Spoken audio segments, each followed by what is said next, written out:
Okay, welcome to Startups.zone Talk, a new episode today. And today I'm very happy to be here in iProperty Malaysia office in Mid Valley. With me is Prem. Hey Prem, how are you today? Hi, I'm good, thank you. Okay, great. Thank you very much for being with us today. Thanks for your time. You're the GM of Customer Data Solutions at REA Group Asia. And more important, for me at least, you're the founder of Brickz.my, which was acquired by iProperty and later by the REA Group. That's right. We come back to that a little bit later. But first, of course, like as always, we want to know who you are, what's your background, where you're from, where you went to school. Oh, okay, yeah, sure. So I'm basically a thoroughbred Malaysian. So I was born in Malaysia in a town called Kuantan, which is in the east coast of the peninsula of Malaysia. It's a small town, but it's a beachside town.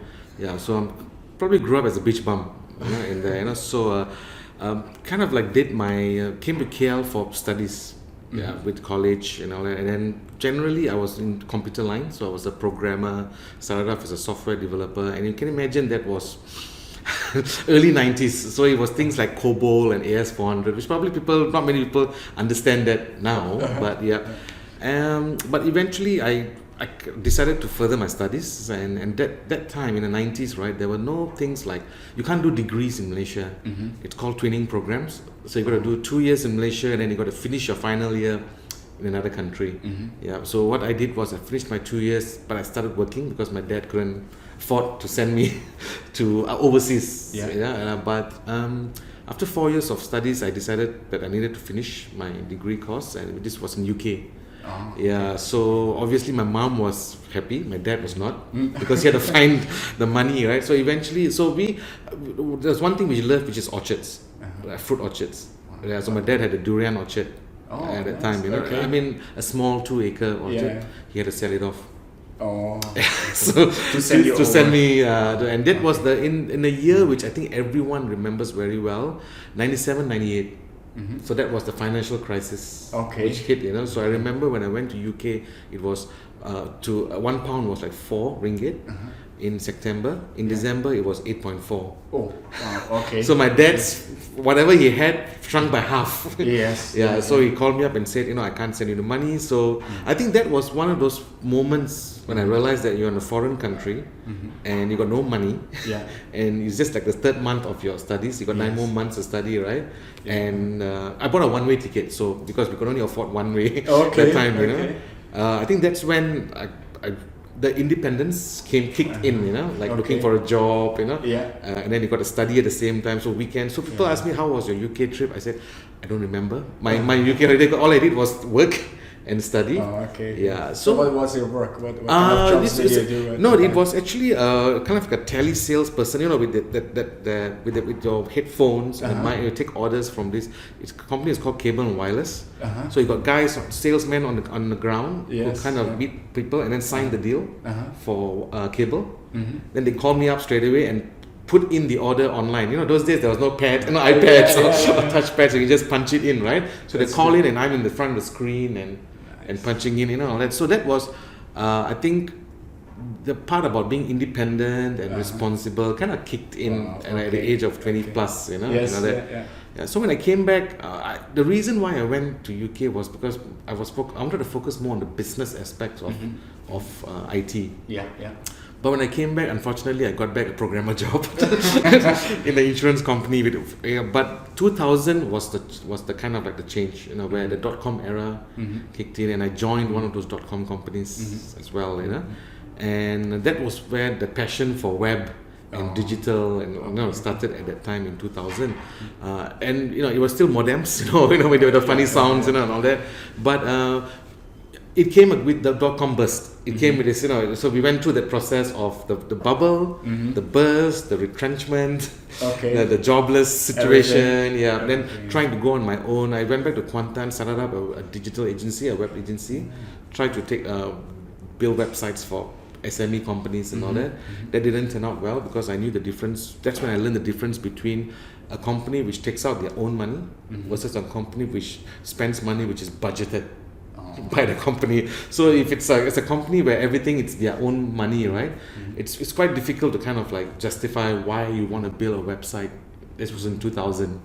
Yeah. So I decided to come back to KL and kind of like, you know what, I need to learn more about agencies and web and stuff, right? And that's when I joined a big web agency as a project manager, picked up all the how to deal with corporates and all that, And in 2004, I came out and decided to open up my own web agency. Oh, okay. Yeah. Cool, so nice. so I learned the trade. I said, okay, this is how you need to deal with big companies. You have 2 big accounts and you're good to go. Instead of like 15 or 20 small ones, and got my staff in and everything, and I was running it for about 12 years. Wow, since up to 2014. Yeah. And it was not many clients, but prominent clients: Petronas, Microsoft, RHB Bank, Hong Yong Bank. So it was quite fun. But I think probably around the 40s, I kind of visioned that I don't think I'm going to be like doing creative and until I'm 50 or 55, because the thing about agencies, right, it's the hours are terrible, right? So it's everything. It's 24 hours or tomorrow or today, and I think I got a bit tired in that sense, and we decided to think about long term, about retirement plans, because we were earning money, but we were not investing it wisely. And that's when the idea of let's invest in properties. Maybe we should think about long term. And think let's try properties. Maybe I can retire early and start managing properties. That was the whole idea. I want to move something else, because I was getting a bit frustrated with client servicing. It's very tiring, especially creative, right? When people come to you and say, Prem, that blue is not blue enough, or that round is not round enough. You can't, after 15 years, right? You can't handle that anymore. So we started that with any other knowledge, concept, learning, right? Which we do. When it came to property, we did what we would do, which most people would do as well, to learn as much as possible. So the library deck books became property books. We started going for courses. There was a lot of property gurus at that time, which gives courses on how to invest and all that. And it was not cheap. They were like 4,000 ringgit per person, 3 days courses. The benefit of this later I'll explain. But the point is, when I got into this, one of the benefit was I got to know a lot of people in property. Right? I started joining property groups, and then we started going to even Australia, Cambodia, they kind of look at properties, and all that. And the mind opened up, right? Because you're not just in Malaysia, and then and we kind of use like, this is how you buy properties in a country. But when you leave, when you go to elsewhere and you experience different things, right? And this was in Brisbane or Gold Coast in Australia, and the agent came and gave me a folder, and I flipped and I said, what is this? Oh, this is about the property. And I flipped through it, and there's a section called past transactions. I mean, like, say, what is this? Oh, this is sold data, properties which were sold in this area in the last 1 year. And this is the property which I'm going to buy. And the comparison. So compare, right? I was like, this is amazing. It's amazing. So when I came back and inquired about this, no one had ever heard of transacted property prices in Malaysia. So when I spoke to some of the investors and some of the property gurus out there, they said, this will be something really good for Malaysia. And then they said, so why can't you do it? Because you can't. The government doesn't allow.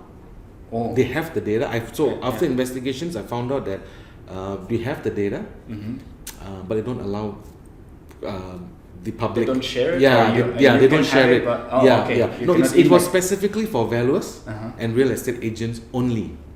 It was on their website, so when I checked it out and all that, it's true, And at the same time, I was looking, I was talking to my wife and I was talking to a few people. My mentor, I had a coach at the time, and he says like, if you want to do something big, this, you should think about it, because I built a website for people.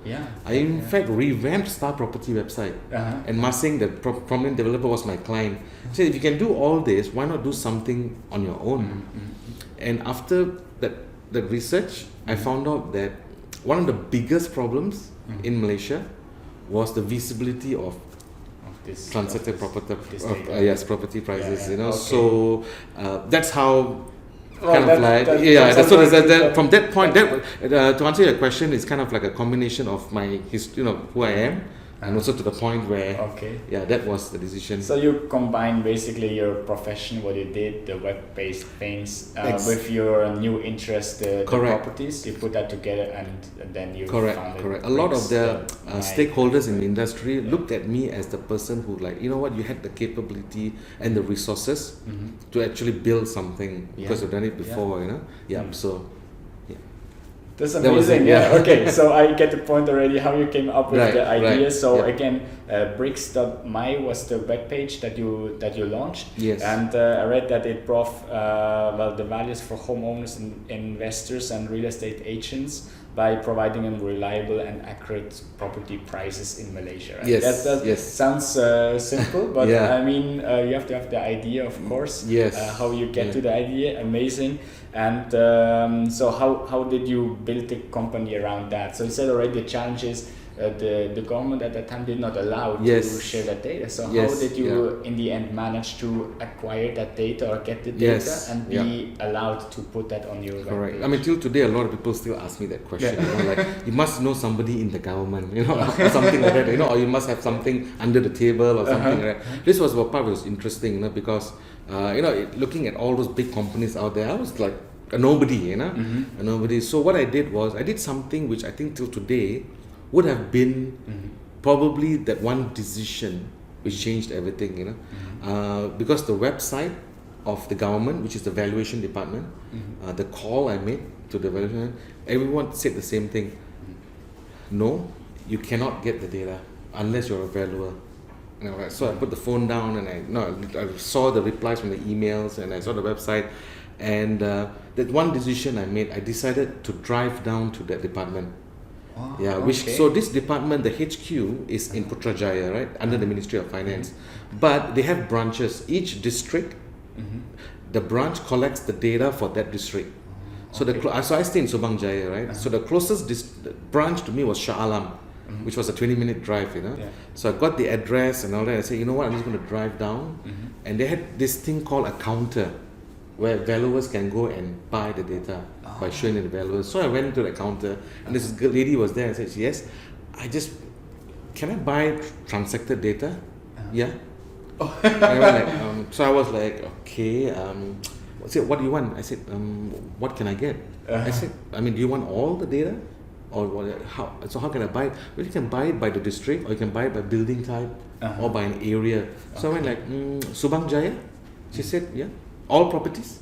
Really? Yeah. Sure. Yeah, all properties, you know. They said, give me a minute. She came back with a CD and an invoice for 300 ringgit. There was a 3 months data or something like that, you know. 300 ringgit. 300 ringgit, something like that, I remember. And I went, okay. So I gave her the cash and then she gave me a receipt and I had the CD.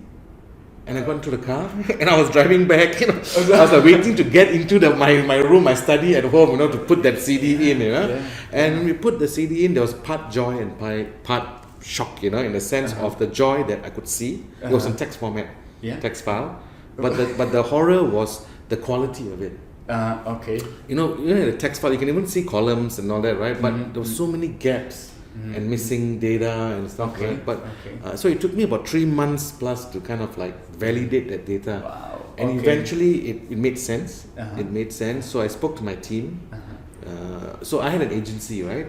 So that time I had about 10 guys and all that, but I picked 2 guys, one software programmer and my operation guy as partners in this venture, you know.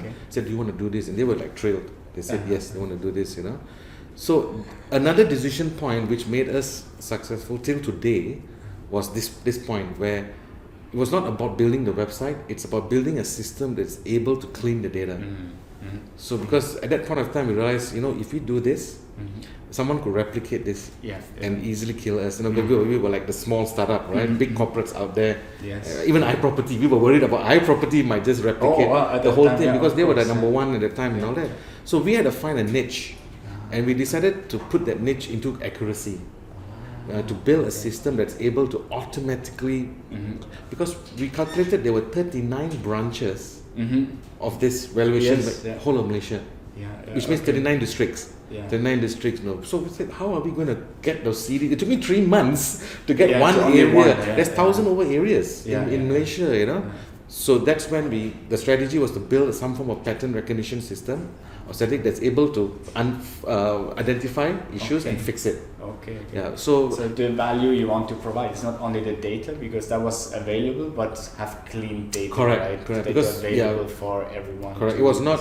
I mean, as long as you have a website which is efficient and it's clear and simple, which anyone can build, right? Yeah. But the essence of it was the accuracy of the data, which till today a lot of people, even banks, use because of that one reason only. That's no other reason. The accuracy of it. So when we built it, it took us about 8 months to build the backend system. Testing it out and all that. We bought more districts, to try and test it out. And you went out to all the districts. Yeah, so I drove. Drove to the other offices and buy. Correct. This was only in KL and Selangor. Yeah. I did for a launch. We just did KL and Selangor. So in total, there were like 6 branches among these 2 states. So I went. Some of them became friends. Some of these branch guys, because they recognized us. But I used the example of this branch with other branches and showed them. Look, I bought from this branch. They said, okay. So what I found out was it was not true that it was only for valuers. Actually, anyone, in fact, any homeowner could actually go and buy the data. It's not a problem at all, it's not an issue. But I don't know why. I mean, if they stated on the website, and everyone assumed that was true. Oh. It was only because when I went and asked, too many people come in. Maybe. Right? So I just asked that question, and from that point, can you imagine, right? Everything changed, Yeah. So that's one of the 2 decisions which kind of like got us to what we can do this, But when we launched in March, within 2 weeks, we got a call from the government to shut down the website. Oh, yes. Okay. Yeah, so there's a fine print which I did not. I mean, I did see it, but chose to ignore it. So have you heard of this term? Do it first and then apologize later. So I kind of I implemented that rule. Let's just launch it first. So remember about those property gurus, which I was going for courses for in 2013, 14, and all that, right? Yes. Yeah. The benefit of these guys was they had a huge following. Their networks of Facebook followers were in tens of thousands, 10,000, 15,000, and they were all my supporters. So when we launched it, they just posted the link onto their social networks. So it boomed. It just spread immediately in Lawyat, that big forum website in Malaysia. Everyone was talking about it. Some people were complaining about it and all that. And I was really excited. This is really picking up, But within 2 weeks we got the call, or we'll shut it down, or we'll take you to court. Wow. Okay. I said, why? I bought the data. I bought it. I didn't scrape it. I didn't steal it. I said, yes, you're allowed to buy it, but you're not allowed to distribute it. Oh, wow. Okay. I said, man. So I told them, you know what? I'll shut it down, but I sent 2 letters for request for a presentation. On can you please allow me one meeting, on why I did this, To my surprise, they responded and said, this date, this time, in Putrajaya, Ministry of Finance.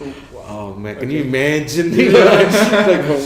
What changed? And then my wife was like, oh my god, and I was walking up and down the house, and all that. And because that week was horrible for me, and because the dream, was shattered and all that. My wife gave me 2 days to mourn over it. She's a businesswoman, by the way. So you can fail, but she just doesn't like you to sit. So we kind of keep each other kind of in the check.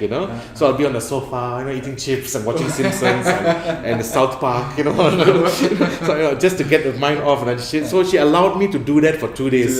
And say, okay, now I said, what are you going to do about it? I said, there's nothing I can do about it. They said, think about it. That's why she forced me to think. I said, I could talk to them, but that's not going to happen. Try. So the point about I remember when we spoke earlier, you were asking who are the people who was in, was part of this journey. Honestly, if I didn't have my wife or someone like that, right, in my picture, I think I would have just probably gave up, Okay. But she didn't look at me as a failure. She said this was just a hurdle, and she reminded me, that in 10 years time, you're going to ask yourself, on that day, I should have written that letter, I should have tried so the question is, did you try everything, everything, I said no. Yeah. So anyway, they came back, and when I went, I prepared my deck, prepared my explanation to all, and they said all the board members are going to be there. Yeah, everybody's going to be there. So when I went there, can you imagine in the government office? I'm here with a mic, and they are like the other end, like 20 of them, and then, you can speak. And I was like, what? I was so nervous, but when I started, then it started flowing through and all that. Bottom line was, 20 of them were there, board members, right? 50% agreed, 50% didn't agree. Oh, okay. Yeah. And the director general, who was the main guy, he just sat in the middle. This was going on for about 10 minutes. After everyone finished, he just then they all looked at him. He didn't say a word. Wow. And he went you know what he did? Yeah. That was your job. He told all of them. That was supposed to be your job. Because it was the government's job to create awareness about this kind of data, And I've been telling you all this for the last 10 years. He did exactly what you all are supposed to do. And then he told me, Prem, do you know why we called you here and why you asked you to shut down? Because they received letters of complaint from valuers. That this guy is doing this, he's not a valuer, how dare he does this and all that, So they had the obligation to kind of to actually do this, So eventually the Director General felt it was the right time to create the awareness for the public, and I'm helping in that aspect itself, So they said give them 2 weeks, and in 2 weeks later they sent a letter that you got a license to actually do this. Go ahead, and you can imagine that day. You can imagine that day, And they said as long as you don't. Your wife must have been happy. Also, yes, because she was so thrilled, And all of us. This was in April. We relaunched back in May. But this was sometime in April, But I think a lot of things happened within the government situation itself. They actually did a lot of background checks on me, which I was not aware about. They did a lot of stuff, And one of those benefits was I was nobody. They actually told me that. I said, do you know why we couldn't bring you down? I said, no, because we found out that you were a nobody.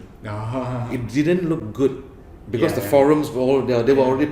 It didn't look good to the government to bring down someone who was trying to build. And they saw my price points: 30 ringgit for a report, 350 ringgit for a whole year. I said, you're not going to make money. I mean, that's another thing, right? It's not a big business. It was something more. And then we had the freemium version where people looks could like see. you bully some small guy who doesn't even make money from it. Correct. And a lot of it was free. Remember, you can actually go into Brickz and see data.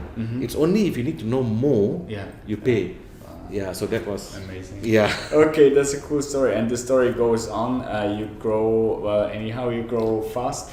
You grow so fast and so quick that the one main concern you had first about iProperty Malaysia doing that came to you and contacted you for this webpage. So how did that happen? What do you remember? I mean, it's not so long ago, but I think it must have been an exciting time. It was exciting time. So what do you remember from that time? I remember how that happened. So I launched on. When I say launch, it's a press release, right? I did a press release. I hired a PR agency. So that's the thing, the least I could do. It was a freelance PR person. I shouldn't say PR agency, sounds big. Just one lady show, PR agency, but she knew all the contacts, and I had to do a PR. Did a little small PR launch in a hotel, invited, and she wrote the invitation. 26 media people came to that one little small room. Every media, and in fact the PR person was so happy to take my story because she said, this I don't have to pitch. The hook is so strong, first in the market, and all that.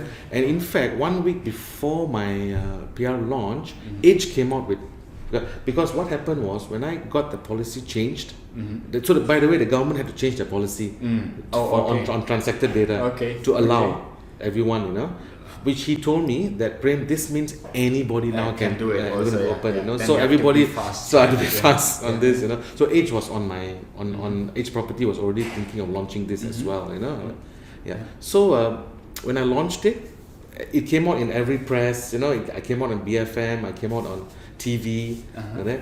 So it was no surprise. So people knew about it, right? And in 2 weeks later, I remember May 28th, I got a call from iProperty. Said like the group CEO would like to meet you.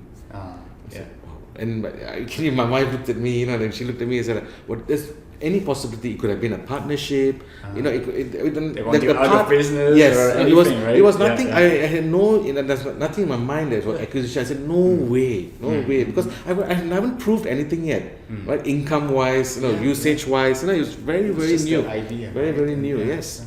So it must be some form of partnership to get a competitive edge over their competitors. And I came here, I met the group CEO at the time, and it was in his room, and he asked me one question: why did you build Brickz? One question. Yeah. Okay. Why did you build Brickz? So I told him, about the transparency. So advocating transparency, building healthier property market, curbing speculation. That was all in the context, and all that, and honestly, just doing this without even doing any due diligence on accuracy. So that's what I answered, and I think out of that 5 minutes of explanation, I think about 3 minutes I was talking about accuracy.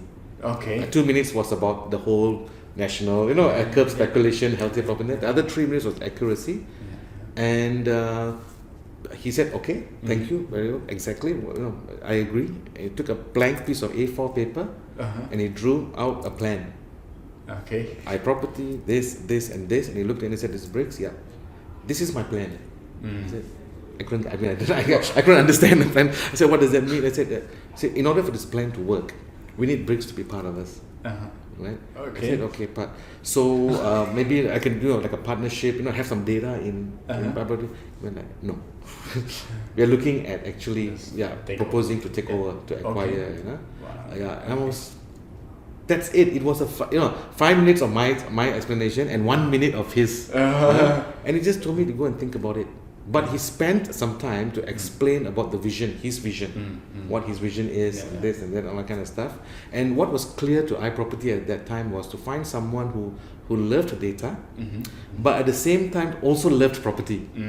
So that mix was something that combination was something that was very difficult for them to find. So this was one of the reasons, And that night itself was the negotiation via WhatsApp. Wow. Okay. Via WhatsApp, and within I think 5 WhatsApps or less than 5. In other words, 1, 2, 3, 4, 5th, the 6th one done. Wow. And it's done that night, Same evening. Same evening. The talk. Or the talk. I mean, the 5 minutes. Correct. The 5 minutes. I went back. He asked me to think about it and buzz him once I'm ready. If he can by today, So I said okay. And the next day, and then he said, Prem, thank you, great, everything looks good. I will get my guys to contact you. The due diligence part, the legal came in, all those other processes came in, But can you imagine, May 15 was the launch, right? May 28th, they called me up. I think it was 30th or 31st I went, right? And that night, it was like in 2 weeks, There were reasons why I kind of like agreed to it, but that was the story of iProperty. That's amazing. I see we're already running short of time. Okay. I know I have a lot more questions, but later, this story itself is already amazing. Later, it was iProperty was acquired by REA Group, but let's. Stick 1 or 2 more questions to like the acquisition.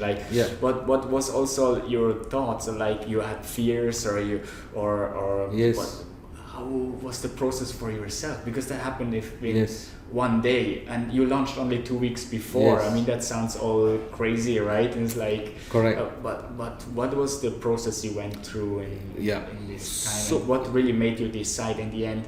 That should be the right thing. So I think I knew what I've built was something really valuable, because the validation I got from the government, from bankers, from valuers, this is something really great. And then in fact iProperty saying that this is something really great and all that, right? The reason why I agreed to this, because I knew that a company like iProperty could bring me to the next level. So there is a fear in the sense of course, being in the corporate world is very different. I mean, I've not worn a tie, or and I've never even used lifts, because I don't have to, right? I mean, I work from home a lot, So this is where you've got like 600 people in the group wise and all that. That was the fear in there, that can I adapt to a corporate world with corporate laws and all that. One benefit was iProperty was not 100% corporate company, So he assured me of that. They had the beliefs which I did, and I knew that if I went with a company like iProperty, which was number one, it was not number two, it was not number three, these guys are going to bring me not only in Malaysia, they had presence in Singapore and Hong Kong, and I had this vision of like, I've proven myself locally, can I do the same thing regionally? That was your chance, right? Yes, to yes, go out. yeah. If I were to move up from where I am now, which I've successfully launched in Malaysia, now I needed to see whether I'm able to break cultural barriers and then scale and move up. So in order to do this, I had to read a lot.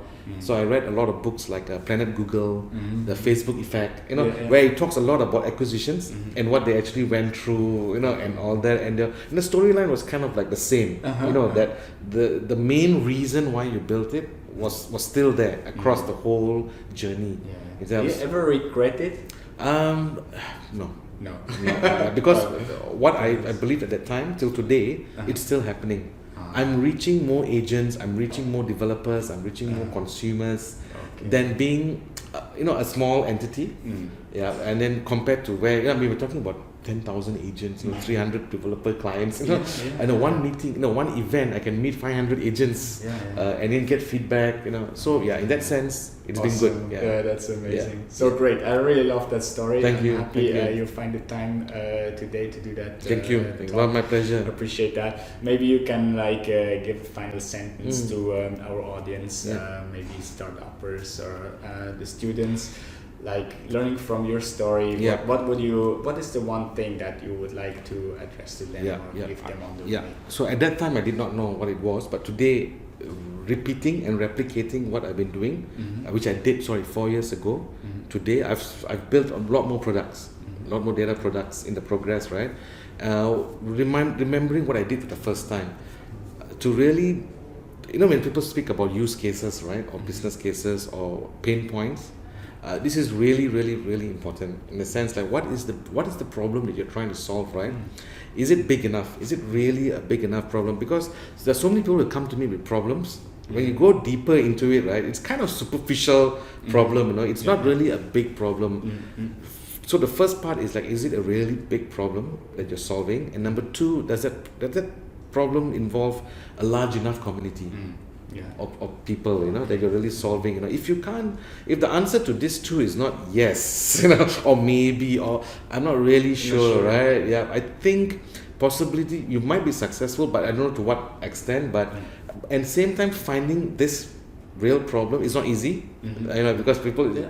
So if it's really a big problem, but I think if it's true. That's really, and whatever solution that you're building, as simple as Brickz, which was just a very simple one data point, one key message, but it solved a huge journey in the property buying process. The final stage where that person doesn't want to take that leap because he doesn't have that confidence to buy, because there's a psychological fear that I am overpaying for this unit. Where my cousin or my brother is going to laugh at me or tell me you're an idiot, and then someone's going to be like, I think especially first home buyers, that psychological fear was something I really underestimated, and having data points to address this kind of psychological fear is, I think, proved to be very valuable. Amazing. Thank you so much. Thank you. And Thanks. I hope, thanks for listening first of all and watching. I hope you like the story as much as I did. I really think it's a fantastic story. Thanks again, Prem. Thanks to you, and hope to see you all at the next episode. Thanks. Thank you. Thanks, Prem. Thank you. Bye.